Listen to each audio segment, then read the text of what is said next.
Lekin shunaqa bir voqea bo'ldi bizga. Bizani qadriyatlarga to'g'ri kelmaydigan, masalan, bizlar точно, прочно, надежно degan o'zimiz.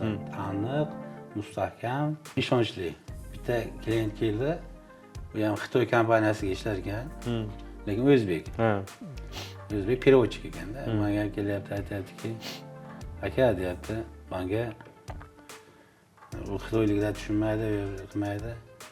Shuni unaqa kam xarj qilib bering deyapti-da. U xitoyliklar bizlar bilan ishlagan, boshqa. Xitoyliklar shunaki, bir-biriga aytadi-da ular. Bir-biriga aytadi. Aytadiki, mana shu yerda zo'r tarozi qiladigan joy bor deydi-da. Bir-biriga aytadi. Endi u o'sha переводчик boshqa firmani topgan, o'sha qo'l bolalarni topgan. Lekin u xo'jayin aytadiki, "Yo'q, tarozi klassdan olasan. Qimmat bo'lsa ham tarozi klassdan olasan" deyapti-da. U kelib menga aytayapti-da, aka, shunday qilib bering. Arzonroq bo'lsin. Tarozi klassda, tarozi klass deb yozib bering. Mana dedi, qaradi. Birinchidan men bunaqa ishlab chiqarmayman. Ikkinchidan, agar senga shu narsa kerak bo'lsa dedi, tarozi klass deb men emblemini yopishtirmayman. Bu o'zi boshqa bo'ladi. Seni isming nima? Men ismingni yozib qo'yaman.